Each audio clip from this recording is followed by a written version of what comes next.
ప్రసాద్ ఎక్కడో టీవీల్లో pre release ఈవెంట్లు చూసి పాసల కోసం వెతికి ఈరోజు మా ప్రీ రిలీజ్ ఈవెంట్లోనే స్టేజ్ మీద నిలబడే మాట్లాడే స్థాయి ఇట్స్ ఎ జర్నీ అండి. ఈ ప్రయాణం చాలా గొప్పగా అనిపిస్తుంది, కొంచెం భయం వేస్తుంది, కొంత బాధ్యతను కూడా మాకు ఇస్తుంది. సరే, అందరికీ నమస్కారం అండి, మీడియా మిత్రులకి. అలాగే నేను యూట్యూబ్ సిరీస్ చేస్తాను సార్. యూట్యూబ్ వీడియోస్, నా యూట్యూబ్ వెబ్ సిరీస్ని ఆదరించిన ప్రేక్షకులకి,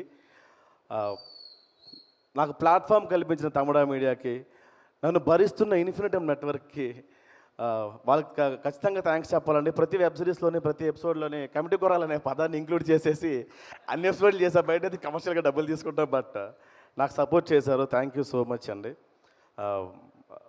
చాలా ప్రొడక్షన్లు ఈ సినిమా తిరిగిందని అందరూ అంటూ ఉంటారు. వంశీ, మనం చాలాసార్లు బాధపడ్డాం, ఏడ్చాం, బట్ నాకు చాలాసార్లు మీ మాట హాన్ చేసిందన్న.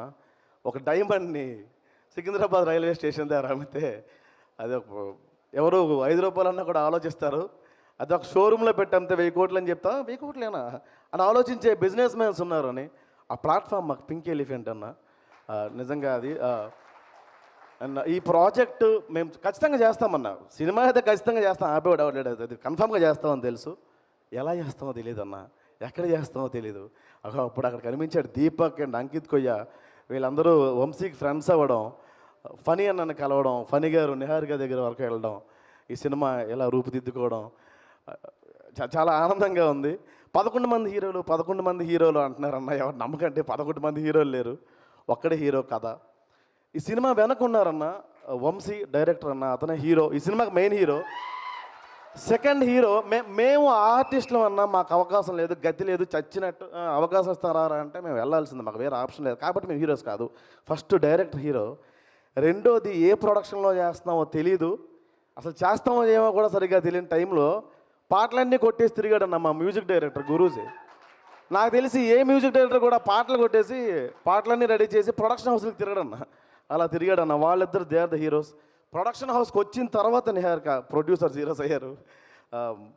మా ఎడిటరు, వెనుకున్న రైటర్స్, వీళ్ళన్న హీరోస్. మేము జస్ట్ పాత్రలే. నిజంగా నోన్ హీరోస్తో వెళ్ళుంటే ఈ సినిమా ఎక్స్పెక్టేషన్స్తో వెళ్ళేదన్న. మా హీరోకి తక్కువ చేశారు, మా హీరోకి ఎక్కువ చేశారని. థ్యాంక్స్ అన్న, కొత్త వాళ్ళని తీసుకున్నారు అందరూ, ఫనీ గారు అండ్ నిహారిక. ఎందుకంటే కథను చూస్తారన్న, ఆ ప్యాటర్న్లో నిహారిక గారు ఆలోచించడం చాలా గొప్ప విషయం. పెద్దగా మాట్లాడడం రాదు నాకు, పనికి మాలిన విషయాలు ఎక్కువ మాట్లాడతాం, మైక్ ఇస్తే పెద్దగా మాట్లాడడం రాదు. ఇక్కడికి వచ్చిన పెద్దలందరికీ నా నమస్కారం. అండ్ సాయి కుమార్ గారు, వీళ్ళతోనే నేను చేయాలి అనుకోకుండా వీళ్ళతో నేను చేస్తున్నాను అనుకున్నారు సార్. Thank you. అండ్ ఏం చెప్పాలమ్మా, ఖచ్చితంగా థ్యాంక్స్ చెప్పండి నిహారిక. ఎందుకంటే తెలుసు మీకు రుణపడి ఉండిపోవాలి ఉంది మాకు. మాలాంటి వాళ్ళకి ఒక స్థాయిని కల్పించారు మీరు. అండ్ వంశీ, బేసిక్గా ఏడ్ చేస్తానేమో అండి.